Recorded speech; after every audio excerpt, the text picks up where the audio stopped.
Hello and welcome to ABCs of Parenting Adult Children. My name is James Moffitt. Today's special guest is Joanna Lilly. Joanna, how are you doing? I'm good, James. How are Yeah, you? I'm all right. Do me a favor and introduce yourself to the listening audience. Sure. My name is Joanna Lilly. I'm a therapeutic consultant. I work with young adults ages 18 to 29 in a one-on-one capacity, matchmaking them with mental health or substance use or wellness-based resources. Oh, awesome. Mhm. Um, so I'm going to read off your Podmatch Yeah. profile. It says episode could explore critical strategies parents need to support their young adults during life transitions. The conversation with Joanna would offer insights into challenges like mental health, college readiness, and finding professional help. All right, so I usually at this point ask my podcast guests to talk about their parenting story, but something tells me you don't have one just yet. Not yet.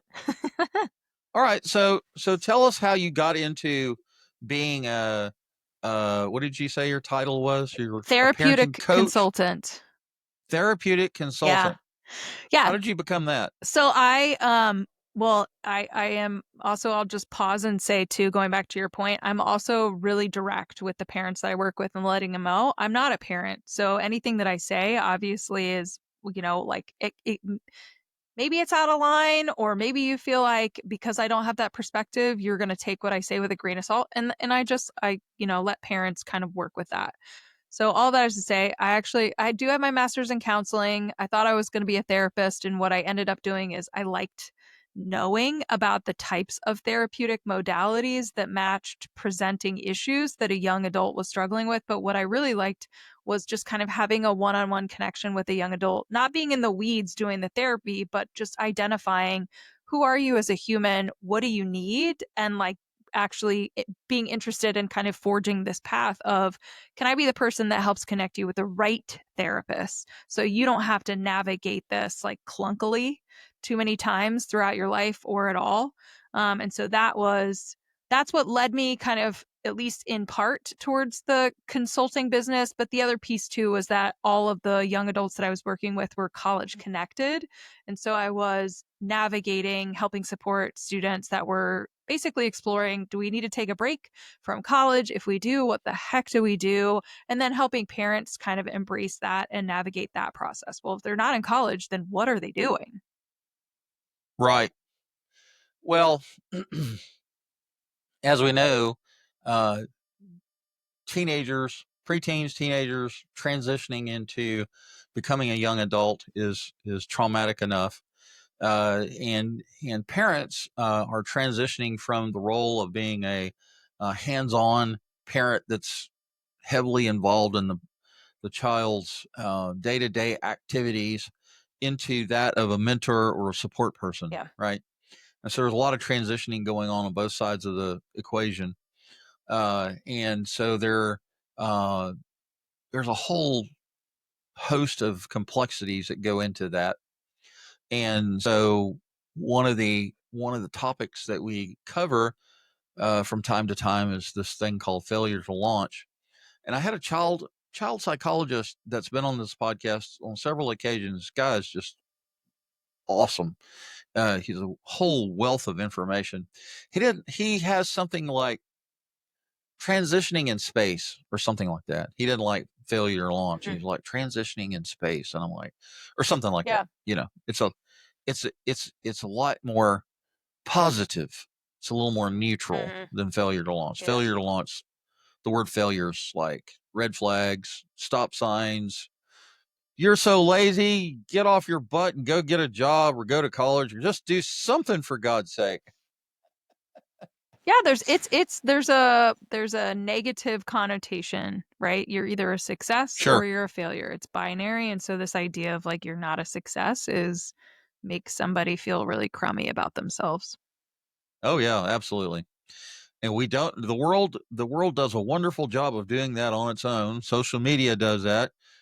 We parents don't need to add to that. We need Yeah. to be a little more positive, a little more upbeat, a little more encouraging, a little kinder, right? And at the same time, in the back of our heads, we're going, Jesus, we've got to get them out of the nest. How do we kick them out of the nest and give them a parachute so they don't crash and burn at the bottom, right? So, well, that's interesting. So you kind of came into this therapeutic approach while you were in college, right? Well, while I was in grad school. So While you were in grad yeah. school. Okay. Yep, I did. I graduated undergrad and worked for about 5 years kind of in different types of I inherently I ended up in more like therapeutic type environments, like a short-term Yeah. residential treatment program or, or hospitality. So I was kind of like, vacillating back and forth in those types of positions. But then I realized, okay, I do want an advanced degree. I like the idea of going back to become a therapist. I specifically chose the program and the school that I went to for multiple reasons, but it was while I was in the program that I realized actually I don't want to be a therapist, but I'm still going to go through this process because I think it's beneficial for me. I also, maybe one day I'll kind of get to it. But it was while I was in grad school, I had an assistantship where I was coaching students that were on academic probation. And that was for me kind of where the light bulb went off because all the things that I was Mm. learning in my counseling program were essentially kind of the skills or I was applying a lot of those skills, just like active listening or congruence, like just generally being able to connect with essentially like as if I was a therapist and this was my patient. The same thing with a coach where it's just like, all right, we're not going to get into the weeds though of really what's going on, but how do we kind of jump to more solution focused work? And anyways, fast forward, I did that. I worked at two different schools for about 5 years, and I became jaded in working in higher education. And again, still just wanted to continue to have those one-on-one relationships, and then created this path for myself, which really allowed me to connect outside of the structure of, being in college or a job. And instead, it's just like I'm working one on one with this young adult and we're figuring it out. Good. Did you did you find yourself in a position in your earlier years when you were an adult child? Uh, did you find yourself needing that sort of thing? Absolutely. And I think that's probably why it was a marrying of my own personal experiences and also the kind of the professional path or interests that I was taking. I mean, when I was in my honestly, I think when I was 25, I was the most anxious ever. What am I doing with my life? What's going on? Like I was working a lot of these short-term seasonal jobs and so I was constantly on this grind and the grind was if I don't figure this out, then I have to go back and live with my parents. I really don't want to do that. Certainly they would, offer up the basement for me if I needed it. Even in like a hey, you've got like a 1 week in between jobs, they'd help me out, but I hated it. So I was like Right. constantly in this position of like, how do I become an independent, like self-sufficient, independent adult? And that was, Right. and then in addition to just like the stressors of constantly trying to find positions, that was my own kind of mental health journey. I did an episode earlier on something called Boomerang Children, Mm. and life is hard and it is expensive to go out on your own. You have deposits you have to come up with. You have first month, last month's rent. You have to have insurance. You have to all this. It's like I don't know, $3,000 or $4,000 you got to cough up just to get into an apartment almost. Yeah. And who can afford that? I mean, even for somebody like myself that's established in a field of expertise or whatever. I've been on my obviously been on my own for just a few minutes, and you know, just moving from one place to the next. We bought a place in Goose Creek back in 2021, and I got really fortunate in that we were able to take over somebody's mortgage, and the down payment was only $1,000. If we'd have been buying, if we'd have been buying a traditional home and they wanted a 10% down payment, well, that could have been anywhere from 6,000 to 40,000, right? So anyway, young adults are not the only people that are not the only ones that are Yeah. susceptible to the expenses of living. It's just ridiculous. And anyhow, So anyway, I did this episode on the the issues that uh, adult children face because let's face it, when you're living at home, you're a young adult, no matter how old you are, you got it made. And I remember I had a horrible childhood. I could not wait to leave. I could not wait to launch. Mhm. I had a rocket strapped to my butt and I was ready to light the fuse. I'm telling you, I was ready to go. Mhm.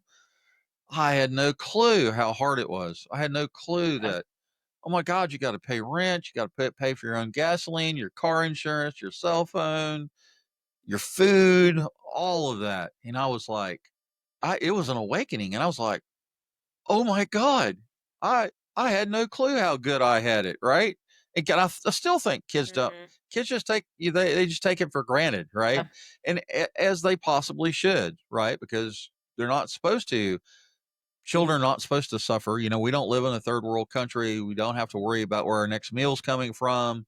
We don't have to worry about what clothes we're going to wear. We have high speed internet, cable TV. We have all the wants and luxuries of living in America, which is can be good or bad depending on which way you're looking at it. But yeah, it's tough. It's very difficult to become an adult and learn how to land on your feet or learn how to fly without crashing into a tree somewhere, Yeah. right? Well, and like you said, it's just so astronomically expensive to Yeah. exist independently now, and it makes it a little bit more challenging to be able to do that quickly, especially, like whether you're 18 or even in your early 20s. Right. Well, I think hopefully mom and dad can look into the future and then look back into the past and realize how difficult it was and hopefully help the young adult come up with a budget of some sort and help them budget and make a financial plan to go, okay, this is the date that you want to move out. Help them find an apartment, find apartment complexes or whatever that have specials going on, whatever, and say, okay, this month you need to put away $200, $300 towards your first deposit. And then this month you need to go put another $300 away, and start building a little nest egg so that when you are ready to launch, you're prepared and you have the funds that you need to do it, right? And so that all speaks to financial literacy, and parents should be actively engaged in helping their children to understand the cost of living, Yeah. understand what it means to budget, what it means to pay bills, what it means to save money, all of that. I would actually say that that's probably one of the number one. So I have like a parent intake form that the parents will fill out when their young adult is starting to work with me. So I'm just like kind of gathering information from the parent perspective on what it is that they think their young adult needs support with. And I've got a list of like adulting skills. And so I asked them, check all that apply. And one question says, what of this list do you think your child can do independently? Right. And again, we're talking about adult children. So anybody over the age of 18.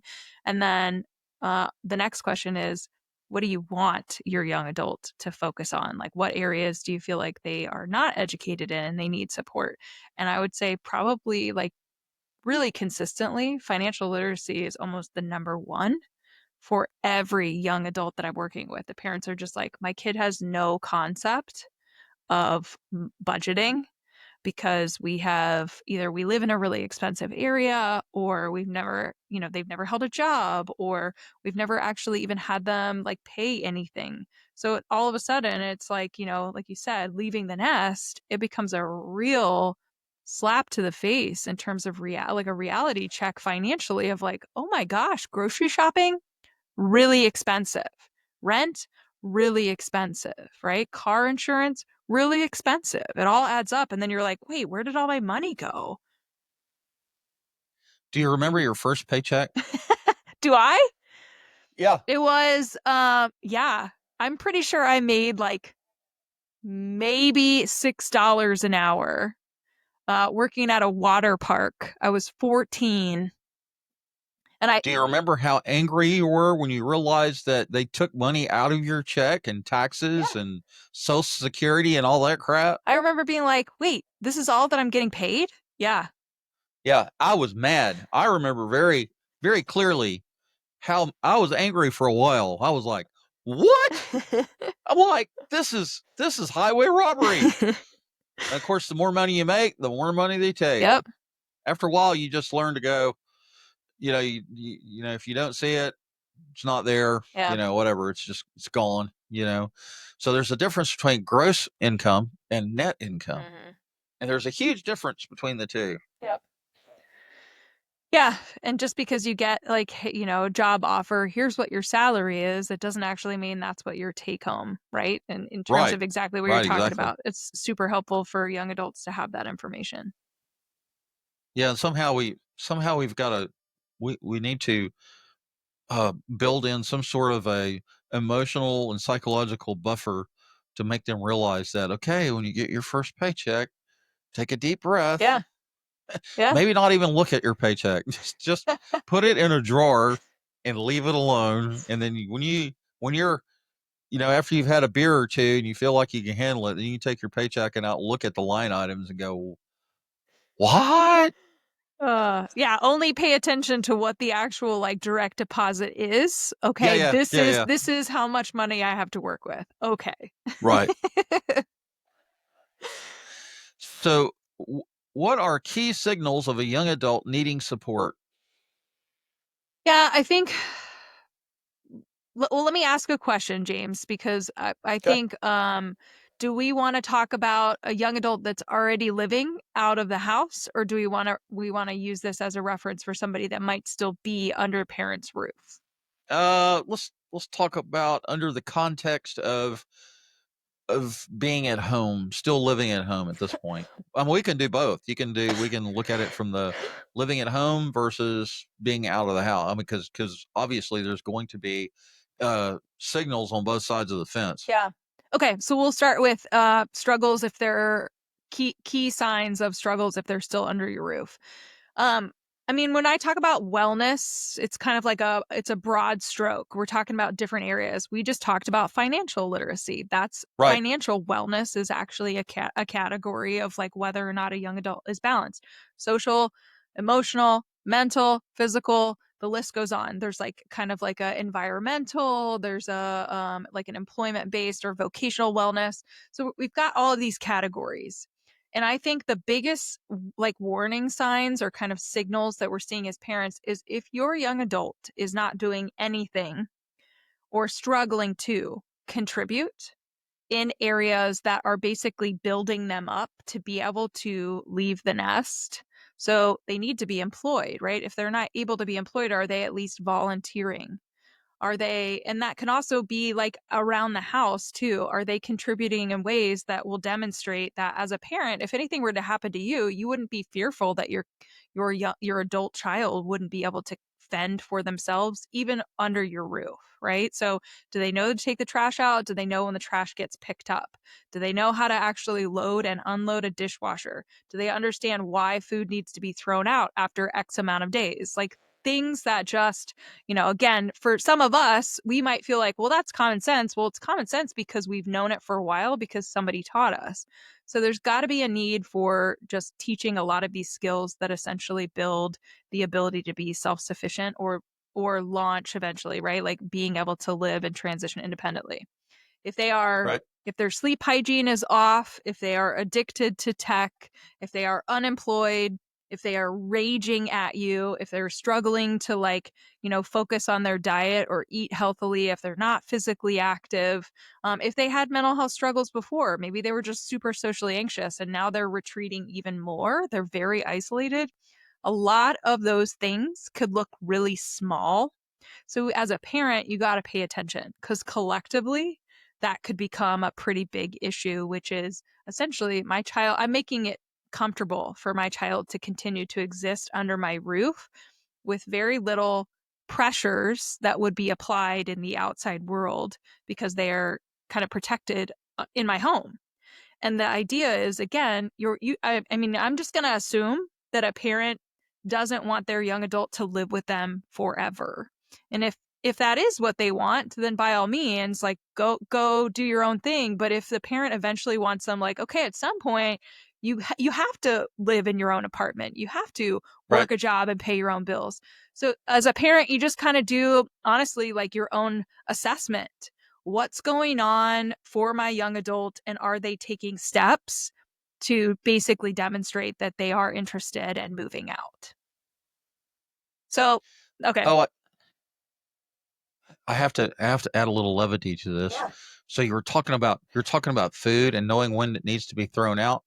I have two prerequisites or two warning signs about food that's in a refrigerator. Number one, if you open the door and you slam it immediately because you go, "Oh my God, it stinks. What in the world?" Or if you open the door and you reach in and you grab something and it's got a little green caterpillar on it and it looks like a science project, that's your sign. Yep. What is Jeff Foxworthy? What is his famous statement? You know you're a redneck if this, that, or another is happening, Mhm. right? You know the food's bad if it stinks and or it's got mold growing on it. Yeah. So I mean, honestly, the same thing. A lot of those translate though too when you have a young adult that's living independently. So signs that things are not going well too. If they're, just because they're living in a different environment, whether it's an apartment, their own house, but you show up to visit as a parent and you realize, oh my gosh, I can't even walk through the door because there's clothes and trash everywhere, right? So like being really worried about essentially self care, and the upkeep of the space that they're living in. Have they lost a job? Are they calling you all the time? Did they stop taking their medications? Are you again worried about their eating habits? I mean, we're not even tapping into substance use or abuse if that becomes a Right, problem. But I mean, I think that goes without saying. And so, again, as a parent, you're just really trying to identify a lot of the same struggles, but just under a different roof. And as a parent, how right. do you support your child again and continuing to not just be able to live independently, but do so in a safe and secure, manner? So have you ever heard Jeff Dunham? Yes. Well, I've been watching him for years. He is so funny. I love Peanut and not Ahmed and all of the dolls. Mhm. They just take on a life of their own, right? And Peanut's my favorite. When he does that, when on the floor in a fetal position looking for oxygen, it's so funny. But he talks about before his show starts, he kind of does a warm up. He talks about his five children, Mm. right? He's been married a couple of times and he's got five children. And it's like three girls and two boys. James and John, I think they're like twins or Mm. whatever. Anyway, so one of his shows, he starts out and he's talking about how cruel his wife is. And his wife took one of her daughters to the gas station to get gasoline. And she was doing a video. And this poor kid, she didn't know how to open the receptacle on the car to put gas Yep. in. She didn't know how to use a credit card or the debit card. She didn't know how to swipe the card to start the process or even how to put the pump in the car. Yeah. And so there was like a 10-minute video of his wife just giggling in the background and her daughter just going, "Mom, what this is not working. I don't know how to do this." And I thought that was so funny. Oh my God. But that all goes, it's a Yeah. funny story to illustrate the fact that mom, dad, don't take it for granted that they know how to use a debit card. I mean, at some point, you're like, you probably don't want them to learn how to use your debit card, right? Because that's going to cost you money. Yeah. However, financial literacy says you get the child a savings account and a checking account so that you give them money and they put it in there, get them a debit card, and let them learn how to.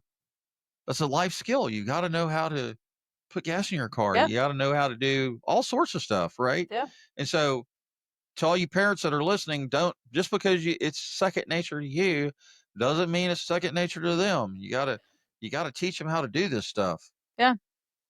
I mean, I think But anyway, laundry's a pretty common one too for like being oh being yeah, able to teach somebody when they're young, like you said, like a 7-year-old. I mean, 7 might be early, but I would still try it. Because last thing you want is a 27-year-old who doesn't know how to do their laundry and they're still leaning on you as a parent. Hey, I've literally worn all of my underwear. My response, instead of doing the laundry because I don't know how to do it, is I'm just going to go to the store and buy some more. I was, a child of the '70s and '80s. I graduated high school in 1980, and so in the '70s, my sister and I were both growing up, and, we had my dad was a drill instructor for 26 years, which was oh so much fun for a child, and, my mother was Austrian. She was of European descent. Hmm. So my sister did all the inside chores, and I did all the outside chores, which included mowing the grass, weed eating, washing the cars, cleaning out the cars. They were chain smokers. That was so much fun Hmm. cleaning the cars. And my sister had to do laundry. We didn't have dishwasher. We were the dishwashers. Hmm. You didn't have a dishwasher back then. You had one side of the sink had soapy hot water with dirty dishes, and you had a sponge, and you washed them and you rinsed them and put them into the little thing on the side of the sink, whatever that's called, Hmm. the drain pan or the Yep. drain, whatever it was. And so laundry was one of her chores, my sister Tanya, and she had to help her mother do laundry. And when she went off to the army when she turned 18 to get out of the house, Hmm. she wanted to launch too, because like I said, we had a pretty bad childhood. But guess who had to learn how to do laundry after she left and all the inside chores? I had to learn how to do laundry. I know, I had to learn how to separate the whites from the colors and the difference between the cold water and the hot water and why you used it and how much detergent to put in and swapping it out into the dryer and all that crap that you had to learn how to do that as adults we still don't want to do, right? Truth. So yeah, there's a lot of I'm good at starting wash. I'm good at transferring it to the dryer.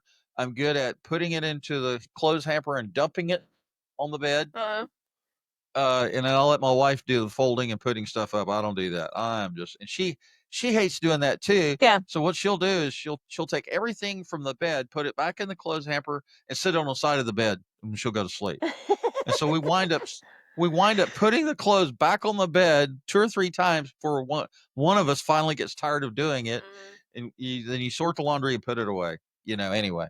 Yeah. It's a lot of work. Like being able Yes. to just, I mean, we're not even talking about thriving. We're just talking about like being able to take care of yourself, things that are important. Yeah. Day So, to day crap that you got to do. yeah. Yep. All right. How do college capable and college ready differ? Yeah, when I think we're talking now about the kind of the younger age group. So this is more like the 18, 19-year-olds. We're dealing with a generation of young people right now too where we're still pushing the like college path, or at least right now it feels like it in 2025. Um so all of that is to say there is, somebody can be college capable because they've got a certain GPA, which colleges are looking for. They got a certain, test score on their, SAT or ACT.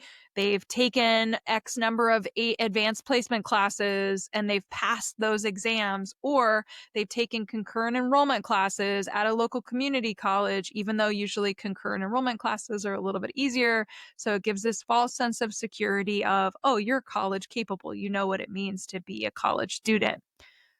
College ready is we're talking about all of the other non-academic areas. Is this somebody who's socially able to make connections with new people? Is this somebody from a mental health perspective that has the ability to regulate themselves if they are, uncomfortable, right? Or they're having a bad day?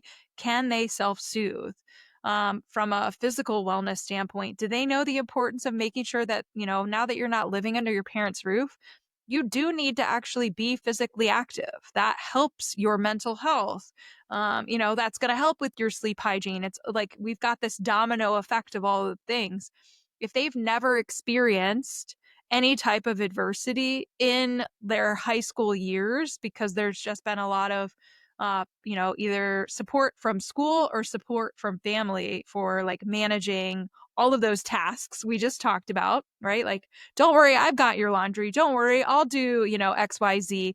You just focus on school. And it's like, if all we've been trained on is like doing well academically, then they go to college and you realize college is optional education. And unless somebody sits you down and says you have to spend X amount of time outside of the classroom, actually organizing yourself to make sure that you're reading the syllabus, you're reading the coursework, that you're doing these assignments proactively, all of a sudden we've got young people that went from a highly structured environment to a very unstructured environment, especially if they're not kind of putting that structure on themselves. And then we just get this like great unraveling experience. I'm so bored. There's so much free time. You can get in trouble or you just isolate. And so the importance in all of this, and it kind of goes back to the true definition. A lot of people are college capable because a lot of high schools are really pushing for this college. Like you can go to college. You got in, you should go. But we're not taking a step back and identifying what really is college readiness for each of these young people and whether or not they'll be able to hack it. Do they have resilience? Do they have grit? Are they able to, again, be self-sufficient or independent in any capacity? Because if the answer is no, or even like no for one of those answers, then I would be wary that this young person wouldn't go off and then all of a sudden, again, really just fall apart in a higher education setting. I don't know why I keep coming up with all these little analogies, but do you know who Fluffy is? No. Who's Fluffy? Fluffy's he's a Hispanic. He's a big guy, Okay. and he's a comedian. Okay. He goes by Fluffy, and it's Gabriel Iglesias is his name. Oh, okay. I think I do know who he is. Yeah, he is. Oh my God, he's funny. I've seen all his specials. He always talks about his son, who's 19 years old. Now he's 19. Well, for the last 5 years, he's been talking about his son, his stepson, but he's like, I don't want to call you my stepson, you're my son. And I forget, what is his name? Anyway, I forget what the kid's name is, but he was always making fun of him because he wouldn't put on deodorant. He's like, you've got to put on deodorant, right? They'd go out to eat or something and be like, did you not put on deodorant? So he's always making fun of his son for not putting on deodorant. Now he's like, I don't know, his son's like, I don't know, 23, 24, 25, something like that. And he's all like, young ladies, he's 25 and he puts on deodorant. It's always funny. But yeah, I mean, it's a life skill. You've got to put on deodorant before you leave the house. I mean, honestly, I think using that example, if you've got a parent who's constantly, let's just say as a parent, you were reminding your kid all the time, not just wear deodorant, but did you take a shower? Hey, looks like your clothes are dirty. I'll do the laundry while you're at school today. Like all of these things that kind of lead to, I mean, obviously we're using this like category of hygiene, but it connects to relationships. Are people going to want to be around you if you stink? Right? Or are you gonna be able to get a date if you have body odor? Probably not. And so I think this is one of those things where, again, it's like as a parent, when we're talking about whether or not somebody truly is capable of being successful on a college campus, it has nothing to do with their study habits. It has everything to do with everything else. Sure. Absolutely. That's good stuff. Can a gap year contribute to a young adult's mental wellness? Yeah, and I think this just kind of plays off of what we were just talking about. A gap year, quote unquote, is just an intentional time off. Like we're just using it as a title. It doesn't have to be like what people envision, like, oh, you have to be at some international, destination doing like humanitarian work. Like gone are the days where that's what a gap experience is. What a gap experience can be is literally somebody saying, hey, I got admitted to X name of institution. As a young adult and as the parent, we realized we need to teach some life skills because we were really lacking in that department. Academically, you got in, so that college is holding your spot, but they're just saying, let's wait a year. I think it'll be better for you at that point. So then this next year, right, this gap experience, we're focusing on teaching a lot of those life skills. It's still intentional. And the idea is that by the end of that year, the young adult is more self sufficient, they're more self aware. And as a parent, you're not worried about them being not just a student in the classroom, but a student on campus where they're, again, socially connected, making these relationships, engaged, doing all the things that are college related outside of the classroom. Right. I don't have a funny story for that one. I was Uh, waiting for it. I'm like, all right, I didn't. what you got, James? Nothing. Nothing ran through my head on that one. Uh, What do you think about uh, when I say like a gap year doesn't have to be this like, international experience? Do you feel like what I just described is something that makes sense for parents and young adults nowadays? the thing that runs through my head when I never actually went through a 4-year college, but uh, I've heard of kids taking a year off. Mm, And I kind of assume that the reason they want to do that is because they need a mental break. They need a break from the stresses of being in college. yeah, Always cramming for exams and memorizing crap and all of the stuff that swirls around that, yeah, right? And so that's kind of my perception of that. yeah. Actually, that's a good point, and the only thing that I'll say, just to add to this larger conversation, and I think it goes back to this, like, the difference too of, like, college ready and college capable. Just because you did well academically in high school doesn't mean that you need to go to college. I think that that's, like Right. also, I didn't even say that, but, like, I wanna make sure that I'm saying it now. In fact, a lot of people would thrive if they enlisted or if they like maybe took community college classes or you there are so many tracks nowadays like employers could give they just don't care depending on the field that you're trying to work in. Right. Like, hey, we want to hire you, we will train you, we'll give you this certification, and then you're going to be making a decent amount of money. And then it goes back full circle to financial literacy. How do we support you? And all of that is to say, at some point in your life, if you see value going to get a 4-year degree, great, do it. Otherwise, it's not necessary. And you just save yourself 4 years of heartache, headache, and financial stress. So I'm gonna go down a rabbit hole and say something controversial. Okay, do it. So back in the 60s and 70s, if you were an adult and you had a 4-year degree in underwater basket weaving, they would give you a corner office and 30,000 a year, Mm, right? Underwater basket yeah. weaving. In other words, kids are getting, psychology degrees, the bachelor's degree in psychology. What can you do with that? Nothing, right? You can go to work at Walmart. Uh, and so education in America, especially, is horribly, it needs an overhaul. And it's a multi-billion-dollar industry, right? And I think parents and children alike have through the centuries or through the decades have been pushed. There's this cultural expectation Yep. that you get out of high school and you go to college and you get your 4-year degree in underwater basket weaving, and then you're going to have, unless you got rich parents or if you get student loan, a lot of young adults come up with 40 or $50,000 in student loans that are all not only do you have your 4-year degree, but now you're in debt for the next 10 years, right? Yeah. And so I think that it's a good idea. Well, I've always told my idea of, why do you go to college? Do you want to be a doctor? Do you want to be a lawyer? Do you want to be a judge? Do you want to be a therapist? Do you want to be an RN? Do you want to be a dentist? In other words, and I think parents need to guide their children, their young adults, into a field that's going to help support them after they get out of school, Yeah. right? Yeah. There's always a need for RNs, medical assistants. There's all sorts of technical skills in the medical field that you can be an X-ray technician, you can be a lobotomist, or whatever, take blood. Yeah.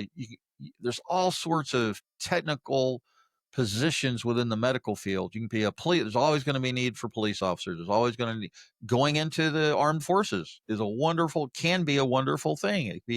It could be You can join up and you can go see the world, right?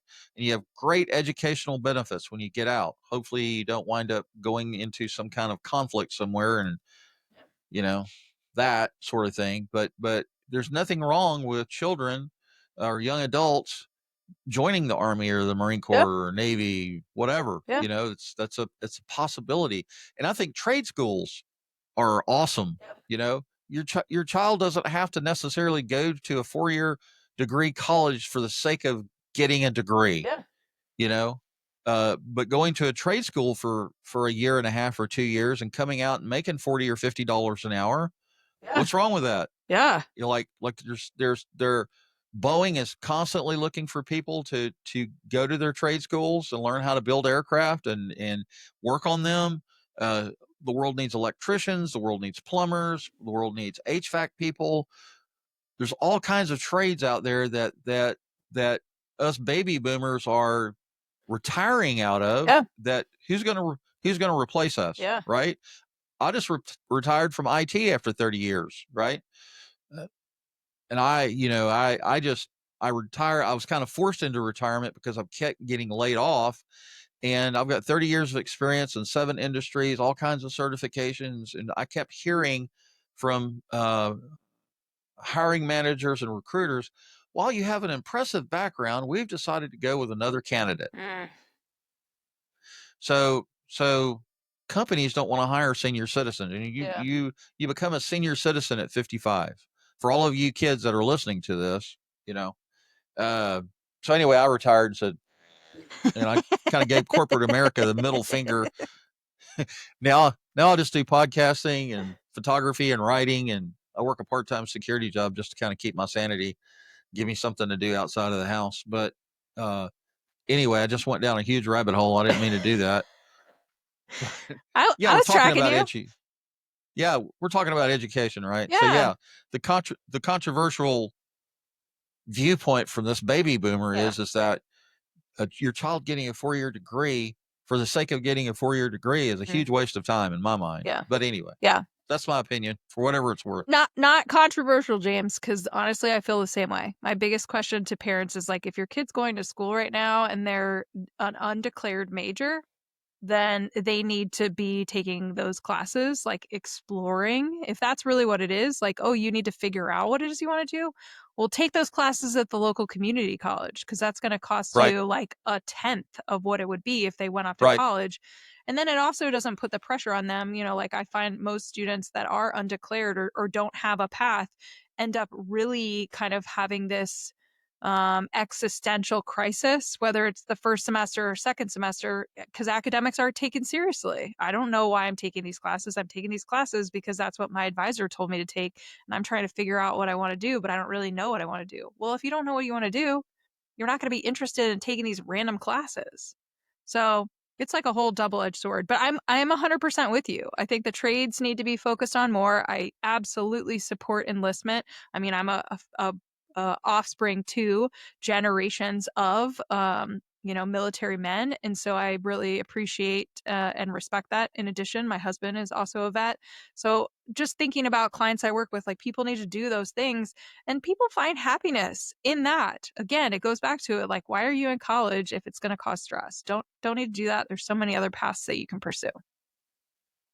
You know what kids want to do now? What?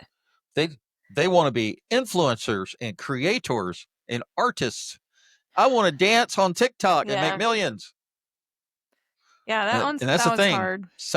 Sadly enough, I know. because they look at TikTok and YouTube and they look at all these videos and they look at these young performers, right, that are making millions. Yeah. And that's kind of how they got their start, I think. Yeah. Or maybe they did, maybe they didn't. I don't know. But it's like, okay, well, that's wonderful. You want to be a creator or an artist, but how are you going to pay your bills in the meantime? Yeah.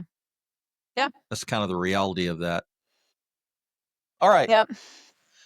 What steps should parents take when a child drops out of college? Okay, first and foremost, just keep in mind that it's okay if they do that. I think going back to even our earlier conversation about like helping launch a young adult, it's important to have a plan. So if they end up, like they're withdrawing from school, let's say hypothetically they were living on campus and now all of a sudden they're off and parents are like, oh my gosh, now you're back in our house. What do we do? You have to come up with a plan. Not just like as a parent, you create the plan and kind of put it on your child, but I would actually kind of have a joint conversation. All right, so college didn't work out this time around. What do you want to do? While you're here are our clear expectations. You do have to work a job, so you need to find something in the next 3 weeks. We don't care what it is that you're doing, but you have to be working at least, insert X amount of hours that parents want to do that while you're here. I mean, like the list goes on. Do we want them to pay rent? Do we want them to be required to do some of these house chores? Do we want them to contribute to like the food in the house?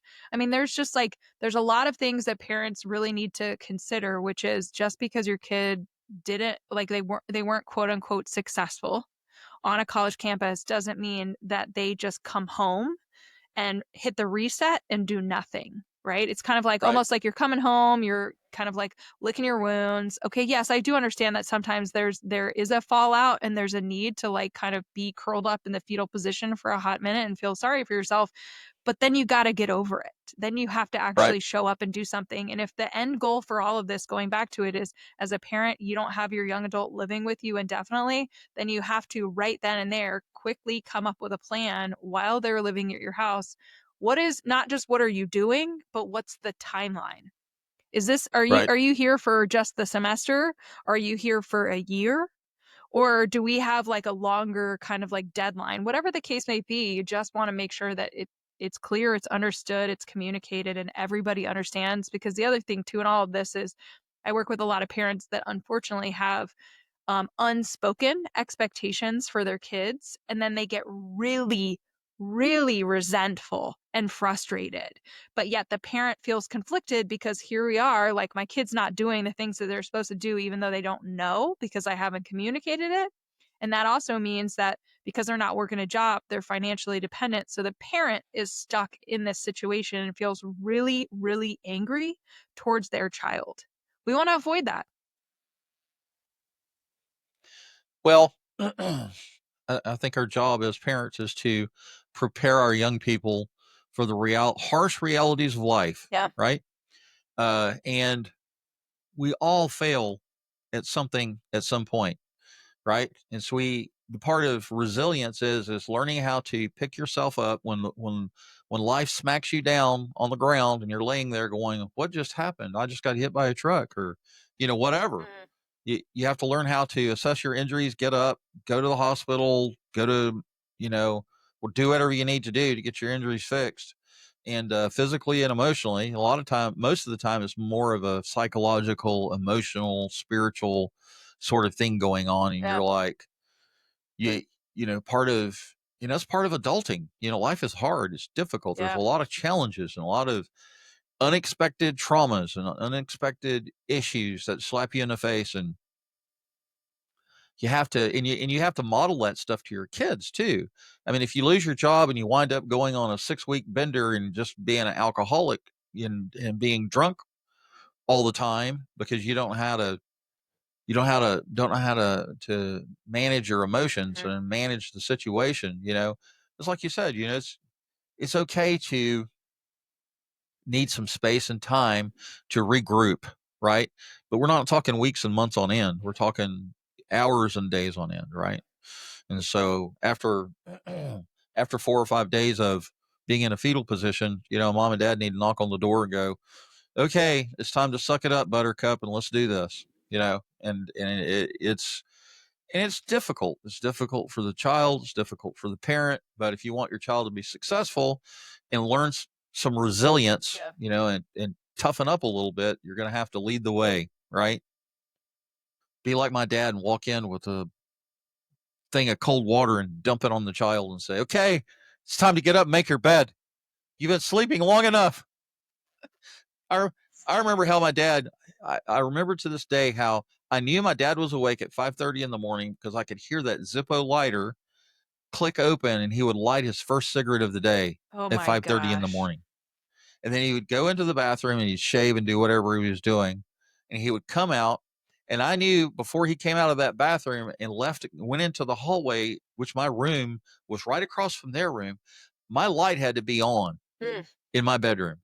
And I might still be laying in the bed, but the light was on, and that was his signal to know that I was awake, right? And there were several times I failed to do that. He came into my bedroom and he grabbed the mattress and flipped it upside down with me in it. Oh my And I wound up gosh. on the floor. Well, he was sending a signal to me saying, I told you to get out of bed and get ready for your day. And the light's not on, you're not out of your bed. Whee, drill instructor. Yeah. And so I learned very quickly, he meant business. And when he told me to do something, if I didn't want to be on his radar, I had to do what he said. Right. Yeah. That's kind of an extreme example. I don't advocate that parents do that. Yeah. But I don't advocate that they take the extreme opposite, of not doing anything. Yeah. Right. What I'm hearing you say is power. There is still a power differential for parents. Like you are able to be influential and control your environment. It is your house. Your kids are a guest, especially if they left and they're coming back. Remember that. Right. Good stuff. Yeah. All right, last question. There's going to be an exam at the end of this. I hope you're ready. No, I'm kidding. It won't be fill in the blank. We'll do multiple choice. How do you guide parents in setting effective boundaries? Boundaries is a huge topic on our podcast. Yep. I think to keep it short and sweet, it's important for a parent to also understand too that when I talk about boundaries, me specifically, it's not something that's applied on your kid, but rather it's a line in the sand that a parent's drawing for themselves. I am like my financial boundary. I am not going to continue to pay for all of these things that you want because it's straining me financially. So as a parent, taking back that power, which is the boundary of no, I'm not going to. I'm only going to pay for X, Y, Z. Same with mental, same with physical, same with environmental, like spiritual, you name it. There are a lot of ways in which a parent, again, just draw the line in the sand for yourself. Where do you feel like you're comfortable going to, and then saying anything beyond this is a no. So, and that said, I think it's easy for a parent to just take an inventory for themselves. Like, what do they feel like they need? Where do they feel like their adult child is pulling them in directions that make them, as a parent, start to feel stretched or powerless in certain situations? So, a part of that boundary in general, again, for me, is like, how do you take your power back as a parent for what is in your control? Good stuff.